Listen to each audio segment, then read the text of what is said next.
You found a city ordinance that puts this all into question, right? That's right, Kevin. This city ordinance defines exactly how many take-home cars the City of Erie Police Department should have. I'll give you a hint, it's not 46. We'll dig deeper into this issue and also take a look at how our numbers compare to surrounding cities and communities, how many they're allowed to have. The numbers may surprise you. They're the same police and detective cars you see patrolling the streets.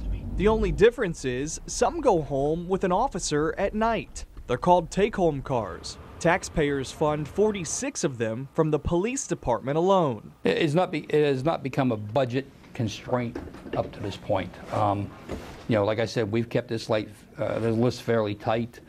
We use what we think is necessary for the take-home cars. But what leaders in Erie say is necessary doesn't line up with surrounding communities. Let's take a look at the numbers. Erie has 173 sworn-in police officers with 46 take-home cars. That's 27% of the department. Let's check Cleveland. 1,471 officers, 40 take-home cars, 3%. Pittsburgh, 892 officers, 15 take-home cars, 2%. Buffalo, 720 officers, 44 take-home cars, 6%.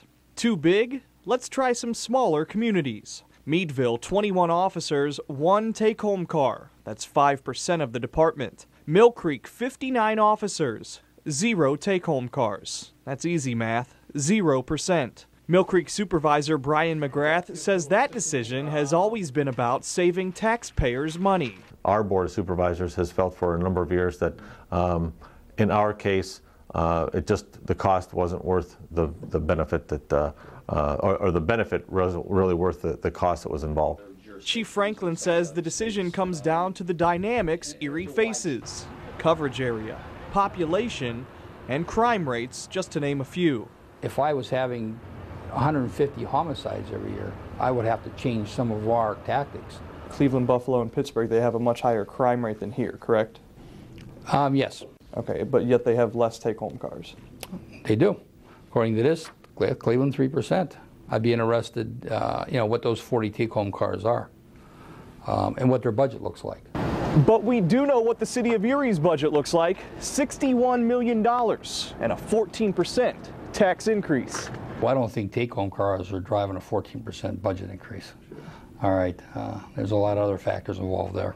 Would it help, though, to maybe scale those back? I mean, we can always review it, but I don't. Looking at the list of take-home cars the Erie Police Department has, I'm not sure how many of these I'd want to change.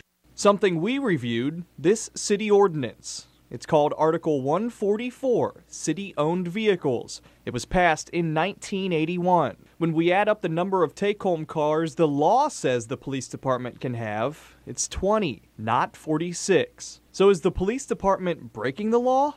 Is it against the city policy to go against an ordinance?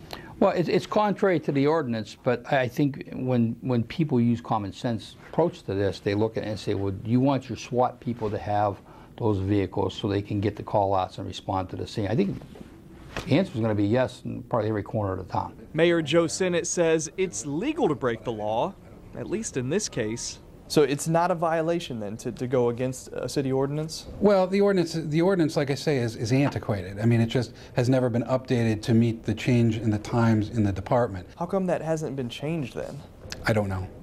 It's a tough concept for this man, an Erie police officer, to swallow. He asked us to conceal his identity. And I think everybody is. I think part of the problem is when you see people that are making these decisions and they're blatantly violating what's in black and white. While changing the policy may not fill the budget gap, these days, every penny counts. Well, I would think that's a start. It's not going to solve the problem, but you got to start somewhere. I think in this community, I think it works. I mean, it's a 15-mile ride. It's not a great distance. It's not a large expense. If it became something that was much larger, then it might require a policy change. So is it worth it? That's for you to decide. Now, I asked for your comments on this story yesterday, and I've gotten quite a lot of feedback so far. I'm going to share a couple of those comments with you right now. This one coming from Jason B. Has anyone ever even considered the idea that having 46 police cars parked in various neighborhoods can actually help deter crime? Here's another. In a time when we are facing budget deficits and increased taxes, I think that those in charge should be using better judgment. I don't know about anyone else, but I am sick and tired of taxes continually rising. And that is from Robert J. Now, because of all these comments, we're going to continue taking a look into this story and this issue tomorrow at WICU starting at 5 p.m. And we'll dig deeper into the policy and we'll discuss if these take-home cars are actually helping to deter crime right here in the city.